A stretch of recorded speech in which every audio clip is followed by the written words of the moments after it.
Everyone, welcome to my YouTube channel English literature zone. आज के video में हम लोग ब्रेक ब्रेक ब्रेक जो कि अल्फ्रेड टेनिसन की काफी फेमस पोयम है उसके बारे में पढ़ेंगे। तो वीडियो शुरू करते हैं। वीडियो जो है काफी इजी लैंग्वेज में होगा और वीडियो अगर आप लोग के सिलेबस का है, आप लोग के लिए हेल्पफुल होता है ना, तो प्लीज आप लोग वीडियो को लाइक करना, चैनल को सब्सक्राइब करना और कमेंट करके बताना वीडियो आपको कैसा लगा। वीडियो जो है काफी इजी लैंग्वेज में होगा और ये जो टॉपिक है ब्रेक ब्रेक ब्रेक काफी फेमस पोयम है अल्फ्रेड टेनिसन की और बहुत सारी यूनिवर्सिटीज के सिलेबस में भी है। ठीक है, तो इसको हम सेक्शन वाइज डिस्क्राइब किए हुए, इंट्रोडक्शन लिखे हुए हैं, पोएम का स्ट्रक्चर, अबाउट पोएट और एक्सप्लेनेशन ऑफ द पोएम और कंक्लूजन भी एंड में मेंशन किए हुए हैं। तो शुरू करते हैं सबसे पहले इंट्रोडक्शन वाले सेक्शन से। ठीक है, सबसे पहले इंट्रोडक्शन वाला सेक्शन शुरू करेंगे। Break break break is an elegy. Break break break एक इलेजी है। इलेजी क्या होता है ना, दुखद पोएम होती है। ठीक है, जो कि शोक में लिखी गई हो। रिटन बाय अल्फ्रेड टेनिसन, जिसको कि लिखा गया अल्फ्रेड टेनिसन के द्वारा, in memory of his best friend, अपने बेस्ट फ्रेंड की मेमोरी, इट मींस याद में। तो ब्रेक ब्रेक ब्रेक जो है एक इलेजी है, दुखद पोएम है जो अल्फ्रेड टेनिसन अपने बेस्ट फ्रेंड आर्थर हेनरी हेलम के याद में लिखे हुए हैं। ठीक है, Tennyson wrote this poem after the death of his friend. Tennyson इस पोएम को लिखते हैं अपने फ्रेंड की मृत्यु के बाद। ठीक है, एंड थ्रू दिस पोएम, और इस पोएम के जरिए, the poet is emphasizing on the beautiful days. Poet क्या करते हैं, एम्फेसाइजिंग, इट मींस एक तरह से याद करते हैं, डिस्क्राइब करते हैं, महत्व देते हैं उन ब्यूटीफुल दिनों को, उन सुंदर दिनों को याद करते हैं। ही स्पेंट विथ हिज फ्रेंड, मतलब जो टाइम वो अपने फ्रेंड के साथ स्पेंड किए थे ना, उन दिनों को याद करते हैं poet. And the agony he suffers from the loss of Arthur, और इस पोएम के जरिए ये भी दिखाते हैं कि जो लॉस, मतलब अर्थर के डेथ के बाद जो उनको, मतलब एगोनी से, जिस कष्ट से, जिस पीड़ा से गुजरना पड़ रहा है ना, उस चीज को भी डिस्क्राइब करते हैं इस पोएम में।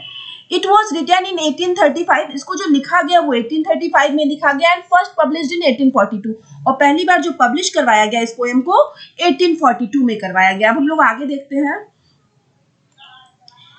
It was written at 5 in the morning, इस पोएम को जो लिखा गया सुबह के 5 बजे लिखा गया। ऐसा मतलब कहा जाता है कि पोएट जो है ना, मॉर्निंग के टाइम समुद्र के किनारे गए थे और उस टाइम उनके फ्रेंड की डेथ हो गई थी, तो बहुत ज्यादा पेन में थे, तो इस वजह से इस पोएम को वो समुद्र के किनारे ही लिखे हैं। दिस पोएम इज इलेजिक, ये तो कंफर्म पहले इलेजिक पोएम है, and one of many response to the death of a close friend, और उन पोएम में से एक है जो कि प्रतिक्रिया में लिखी गई है अपने डेथ, मतलब अपने बेस्ट क्लोज फ्रेंड के मृत्यु पे। ठीक है, उन पोएम में से एक पोएम है जो अल्फ्रेड टेनिसन अपने बेस्ट फ्रेंड की मृत्यु की प्रतिक्रिया पे लिखते हैं। He also wrote in memory, ठीक है, वो क्या लिखते हैं, इन मेमोरी भी लिखते हैं। ये भी काफी फेमस पोएम है अल्फ्रेड टेनिसन की, बहुत सारी यूनिवर्सिटीज के सिलेबस में। फॉर हिज फ्रेंड, ये भी पोएम अपने फ्रेंड के लिए लिख रखे हैं। For whom he wrote break break break, मतलब जिसके लिए ब्रेक ब्रेक लिख रखे हैं ना, आर्थर हेनरी हेलम, उनके लिए एक और पोएम लिख रखे हैं पोएट। कौन सा पोएम है वो, इन मेमोरी। अब आगे है, in memory was read by queen Victorian, Victorian हो गया, इसको क्वीन विक्टोरिया कर लीजिएगा। तो इन मेमोरी को ना क्वीन विक्टोरिया के द्वारा रीड किया गया था हरसेल्फ, खुद से, after the death of her husband, मतलब क्वीन विक्टोरिया जो है ना, वो अपने हस्बैंड की मृत्यु के बाद इन मेमोरी पोएम रीड की थी उनकी याद में, क्योंकि मेनली इन मेमोरी पोएम जो है वो भी डेथ पे ही बेस्ड है। अब आगे है, इंट्रोडक्शन वाला सेक्शन यहाँ पे खत्म होता है, हम लोग अबाउट पोएट देखेंगे। Alfred Tennyson was the most renowned poet of the Victorian era. तो अल्फ्रेड टेनिसन जो है ना, मोस्ट रिनोइड यानी प्रसिद्ध पोएट माने जाते हैं विक्टोरियन एरा के। बॉर्न इन इंग्लैंड, जिनका की जन्म इंग्लैंड 1809 में हुआ। ही बिगेन राइटिंग पोएट्री, वो मतलब पोएट्री लिखना स्टार्ट किए फ्रॉम हिज चाइल्डहुड, मतलब बचपन से ही। मतलब ऐसा माना जाता है कि जब वो 11-12 साल के थे ना, 10-11-12 इसी के बीच, वो अपनी पहली कविता लिख रहे, बहुत कम ही एज में पोएट्री लिखना स्टार्ट कर दिए थे। He was also known as a poet laureate, वो पोएट लॉरिएट के नाम से भी जाने जाते हैं। और लॉरिएट पोएट क्या होता है वो आगे हम डिस्क्राइब किए हुए। Poet laureate means royal poet, poet laureate का मतलब होता है रॉयल पोएट। ठीक है, यहाँ पे आप इस लाइन को अंडरलाइन कर देना, थोड़ा इंपॉर्टेंट लाइन है, यहाँ पे फुल स्टॉप हम छोड़ दिए तो ये डाल देना फुल स्टॉप। ठीक है, बिफोर दिस, एक तो ये हो गया कि पोएट लॉरिएट का मतलब होता है रॉयल पोएट, और बिफोर दिस, इसके पहले, the royal poet was Wordsworth, मतलब टेनिसन के पहले जो है, टेनिसन विक्टोरियन पीरियड में है ना, उससे पहले रोमांटिक पीरियड चल रहा था, तो रोमांटिक पीरियड में कौन थे, वर्ड्सवर्थ। तो वर्ड्सवर्थ को जो है रॉयल पोएट का उपाधि दिया गया था। ठीक है, and this title was given to Alfred Tennyson, और उसके बाद वर्ड्सवर्थ के बाद जो है ये टाइटल रॉयल पोएट का, लॉरिएट पोएट का, वो टाइटल किसको दिया गया, अल्फ्रेड टेनिसन को दिया गया। Some of his most famous poems are, तो अब ये हो गया कि अल्फ्रेड टेनिसन को टाइटल दिया गया, अब हम उनकी पोएम के बारे में, उनके वर्क के बारे में, कुछ फेमस वर्क को डिस्क्राइब किए हैं। तो some of his his most famous poems are, उनका जो कुछ बहुत ज्यादा फेमस पोएम है वो है Mariana, the Lady of Shalott, in memoriam, the charge of the light brigade, crossing the bar, etc. ये सब जो है उनका काफी फेमस पोएम है। हिज पोएम्स आर, उनकी जो कविताएं होती थी वेरी रिदमिक, बहुत रिदमिक होती थी यानी लयबद्ध होती थी, and deal with the theme of death and lamentation, और मेनली जो डील करती थी मतलब मेनली किस चीज पे बेस्ड होती थी, किसी के मृत्यु पे बेस्ड होती थी, लेमेंटेशन और एक दुख को दिखाती थी, ठीक है, कष्ट को, डेथ को दिखाया जाता था मेनली इनके पोएम के थ्रू। अब आगे है theme of the poem, poem का क्या थीम है, किस विषय पे पोएम लिखी गई है, theme of the poem break break break. There are 4 main themes in the poem, poem का जो है हम 4 मेन थीम डिस्क्राइब किए हुए हैं, ठीक है, और आपको नोट्स बड़ा करना है तो इस थीम को आप अलग अलग सेक्शन मतलब इस थीम के बारे में 2-2 लाइन लिख सकते हो तो इससे नोट्स बड़ा हो जाएगा। सबसे पहला थीम जो है, सबसे important theme, death, theme of death, main तो डेथ पे ही पोएम बेस्ड है तो इस पोएम का विषय क्या है, डेथ है। थीम ऑफ टाइम, टाइम को भी दिखाया गया है, and theme of memory and nostalgia, nostalgia यानी हो जाता है एक तरह से हम बोल सकते हैं उदासी को दिखाया गया है, याद को दिखाया गया, उस पर बेस्ड है पोएम। चौथा जो हम लोग का थीम है, थीम ऑफ यूथ, युवावस्था को दिखाया गया। मेन क्या होता है ना, पोएट की जो फ्रेंड है ना, मात्र 22 साल के एज में उनकी डेथ हो जाती है, तो इस वजह से थीम ऑफ यूथ भी इस पोएम का एक तरह से हम बोल सकते हैं विषय है। अब आगे है structure and form of the poem, किस तरीके से पोएम लिखी गई है, पोएम का क्या स्ट्रक्चर है उसको देखते हैं। The poem consist of 4 stanza, it means poem में कितने स्टांजा है, 4 स्टांजा है, and each stanza consist of 4 lines, her stanza में कितनी लाइन है, 4 लाइन है। 4 लाइन हो गई तो मतलब टोटल 16 लाइन्स की पोएम है, बहुत ज्यादा बड़ी भी पोएम नहीं है।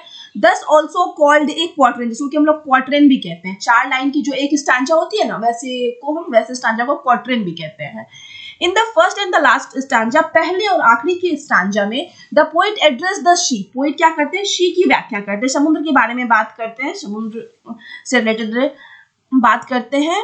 Expressing his sadness and sense of loss, मतलब सी की व्याख्या, समुद्र की व्याख्या करते हुए अपनी सैडनेस एक्सप्रेस करते हैं यानी उदासी दिखाते हैं, एंड सेंस ऑफ लॉस, और जो उनका खो गया है मतलब जो उनके फ्रेंड की डेथ हो गई है उसके प्रति एक मतलब अपना फीलिंग एक्सप्रेस करते हैं फर्स्ट और लास्ट के स्टांजा में। The middle 2 stanza present an image of Joy and happiness, और बीच का जो 2 स्टांजा है वो मेनली जॉय और हैप्पीनेस को दिखाता है, ठीक है, उसमें थोड़ी बहुत पोएट खुशी की बात किए हुए।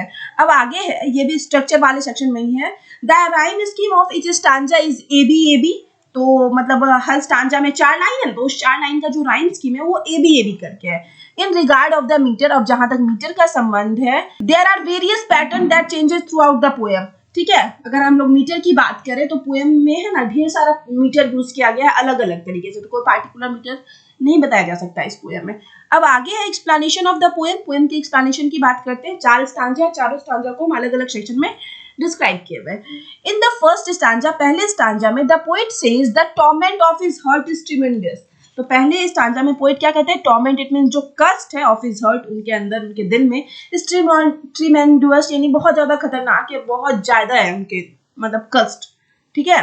There is a struggle like the struggle of the sea waves on the stormy shores, ठीक है, उनके अंदर भी स्ट्रगल, एक संघर्ष चल रहा है। कैसा संघर्ष चल रहा है, जैसे हम लोग समुद्र में देखते हैं ना, लहरें क्या होती है, लहरें स्ट्रगल करती रहती है, बार बार लहरें मतलब किनारे की तरफ जाती है फिर वापस समुद्र में चली जाती है, बार बार लहरें उठती है किनारे की तरफ जाती है और वापस चली जाती है, तो सेम स्ट्रगल पोएट के अंदर भी चल रहा है। The speaker also feels frustrated, poet जो है बहुत ज्यादा फ्रस्ट्रेटेड भी फील कर रहे हैं, बिकॉज क्योंकि the sea can keep moving and making noise, मतलब सी जो है कंटिन्यू मूव कर रही है, पोएट मतलब सी जो है अपने स्ट्रगल को एक्सप्रेस कर रही है, बार बार मूव कर रही है, मतलब किनारे की तरफ जाती है लहरें और बार बार वापस आ जाती है, और इससे नॉइज भी उत्पन्न होता है, लहरों की आवाज आती है। वाइल, जबकि he is unable to utter his thought, poet जो है अपने थॉट को एक्सप्रेस नहीं कर पा रहे, अपनी उदासी को, अपनी सैडनेस को, अपनी फीलिंग्स को एक्सप्रेस नहीं कर पा रहे हैं, पोएट यही बोलना चाहते हैं, तो इस वजह से पोएट थोड़ा फ्रस्ट्रेटेड भी फील करते हैं, क्योंकि कोई भी इंसान अगर उदास रहता है तो वो एक्सप्रेस कर देता है, तो उसकी उदासी सैडनेस थोड़ी कम हो जाती है, बट वो एक्सप्रेस नहीं करता तो कैसे अंदर अंदर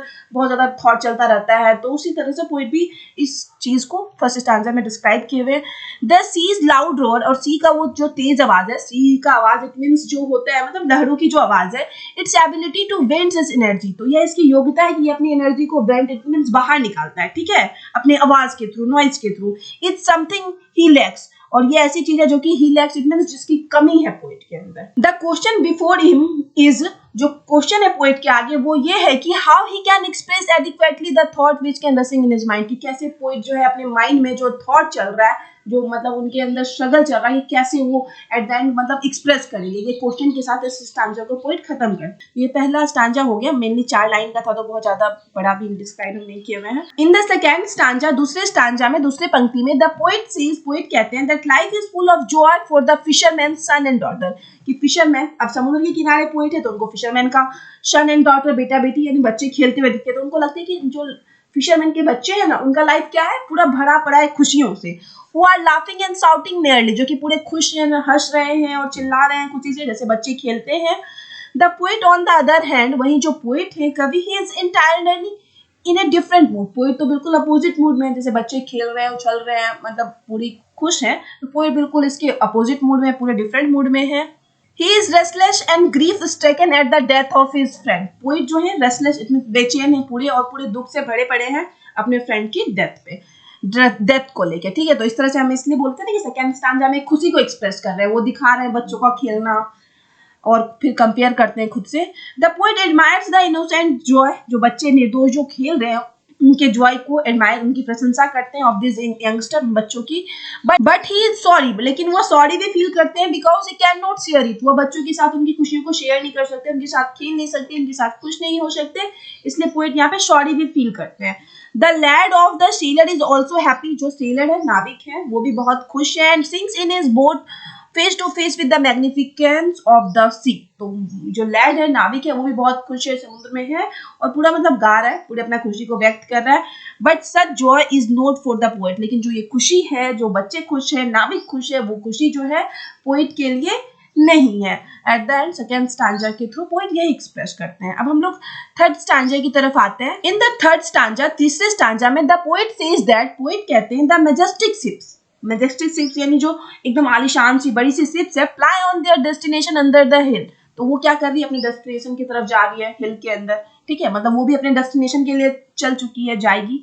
द पोएट हाउएवर, हालांकि जो पोएट है, has no definite plan for his life and, लेकिन जो पोएट है मतलब शिप का तो कंफर्म है कि उसको अपने डेस्टिनेशन, अपने मंजिल तक जाना है, लेकिन जो पोएट है उनके लाइफ में कोई प्लान नहीं कि उनको क्या करना है। He misses his friend Arthur Henry Hallam, वो पूरा बुरी तरह से पूरी मिस कर रहे हैं अपने फ्रेंड अर्थर हेनरी हेलम को, whose voice and touch was so soft and tender, जिनका की वॉइस उनको याद आ रहा है और टच याद आ रहा है जो कि बहुत ज्यादा सॉफ्ट और टेंडर, इट मींस कोमल दिखाया गया है कि मतलब वो पोएट याद कर रहे हैं अपने फ्रेंड को। The grief of the poet is terribly intense, तो पोएट की जो दुख है, पीड़ा है, कष्ट है, वो बहुत ज्यादा इंटेंस है, मतलब बहुत गहरी है, बहुत मतलब पोएट बहुत ज्यादा कष्ट में है, पोएट यही एक्सप्रेस करते हैं। अब आगे है इन द फोर्थ स्टांजा, फिर से फोर्थ स्टांजा में आगे, तो इसमें भी समुद्र के बारे में पोएट बात किए हुए, समुद्र के को डिनोट करते हुए अपने फीलिंग्स को एक्सप्रेस किए हुए। The poet asks the waves, poet क्या करते हैं, लहरों से को कहते हैं to go on strike against the sea shore, कि जाओ और फिर से किनारे पे, मतलब सी शोर पे लहरों को कहते हैं कि टकराओ। But the poet can not recall the past experience, लहरें अपने पास्ट एक्सपीरियंस को मतलब बार बार जाती हैं किनारे, तट के किनारे, और बार बार वापस आ जाती है इस एक्सपीरियंस को, वो मतलब लहरें बार बार इस चीज को दोहरा सकती है, लेकिन जो पोएट है वो अपने पास्ट की चीजों को, पास्ट एक्सपीरियंस को, पुरानी बातों को वो वापस नहीं ला सकते, ठीक है। That he can enjoy in the company of his friend, जो कि वो याद मतलब एंजॉय किए हुए थे अपने फ्रेंड के साथ, उस चीज को वापस नहीं ला सकते।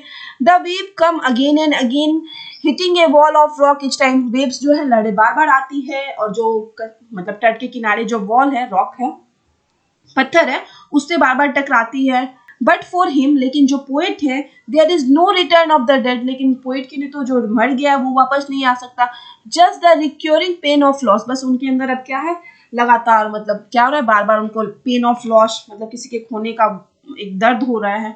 नेवरथलेस, फिर भी both the sea and the speaker continue with their useless but repeated action, दोनों मतलब सी भी अपना रिपीटेड एक्शन, बार बार लहरें उठती है, किनारे पे जाती है, बार बार वापस आती है समुद्र में, तो ये रिपीटेड एक्शन सी का भी चलता रहता है और पोएट भी अपना दुख व्यक्त करते रहते हैं, पोएट भी अपने साइड में है, मतलब यूजलेस है बट दोनों अपने एक्शन को कंटिन्यू रखते हैं। As though there is no choice, जैसे कि उन लोगों के पास कोई चॉइस नहीं हो। The scenes evokes a sense of inevitability and hopelessness, तो ये जो सीन है, ये जो दृश्य है, वो एक उदाहरण है इनएविटेबिलिटी यानी अनिवार्यता का और निराशा का, ठीक है। तो यहाँ से ये जो फोर्थ स्टांजा है ना, वो भी खत्म हो जाता है। तो अब हम लोग आगे देखते हैं, अब कंक्लूजन वाला सेक्शन आएगा। फुल स्टांजा हम डिस्क्राइब कर चुके हैं, एक्सप्लेन कर चुके हैं। अब कंक्लूजन है, दस इस प्रकार now we can say that, हम लोग कह सकते हैं the poem break break break break break break जो पोएम है is one of the most famous elegiac poem ever written. तो जितनी भी इलैजिक पोएम लिखी गई है उनमें से one of the best poem है। इससे पहले भी शायद ओ कैप्टन माय कैप्टन हम लिखे थे, उस पे उसको डिस्क्राइब किए थे, वो भी काफी इलैजिक पोएम थी, दुखद पोएम थी और काफी अच्छी पोएम थी। ठीक है, मतलब जो जिस तरह से उसमें भी पोएट अपने फीलिंग्स को एक्सप्रेस किए हुए थे। तो आप लोग को अगर पता होगा ओ कैप्टन माय कैप्टन काफी फेमस पोएम है और किसकी पोएम है तो आप कमेंट में जरूर बताइएगा। ठीक है, और किसके याद में वो लिखा गया है ये चीज भी। The central idea of the poem is loss of A loved one. तो इस मेन जो इस पोएम का जो सेंट्रल आइडिया, मेन जो पोएट डिस्क्राइब करते हैं, लॉस ऑफ लव्ड वन, अपने किसी लव्ड वन, अपने किसी क्लोज के जाने के दुख को व्यक्त करते हैं। The emotions the poet indirectly describe pertain, मतलब जो इमोशन डिस्क्राइब कर रहे हैं poet, pertain to this loss, वो उनके लॉस से संबंधित है। The medium use to describe it, और अब जो साधन का यूज करते हैं अपने इमोशन को डिस्क्राइब करने के लिए, द सी, जैसे समुद्र का यूज करते हैं अपने इमोशन को, अपने दुख को व्यक्त करने के लिए, and all that it consist of, और जो भी मतलब इसमें शामिल है पोएम में जो भी चीज को यूज किए हुए अपने इमोशन को एक्सप्रेस करने के लिए। Also focus on the feeling of loss, ये सारा चीज जो है उनके लॉस के फीलिंग पे फोकस करता है, उनका जो खो गया है उस चीज को, उस भावना को दिखाता है, उस अनुभव को दिखाता है। एंड सेपरेशन, और एक अलगाव को दिखाता है, कैसे पोएट का फ्रेंड पोएट से बिछड़ गया है। ठीक है, तो यहाँ पे जो है ये पोएम खत्म होती है। ठीक है, वीडियो अगर आपको अच्छा लगा, समझ में आ गया ना आपकी, तो प्लीज आप लोग वीडियो को लाइक करना, चैनल को सब्सक्राइब करना और कमेंट करके बताना कि वीडियो आपको कैसा लगा। मिलते हैं नेक्स्ट वीडियो में नेक्स्ट टॉपिक के साथ।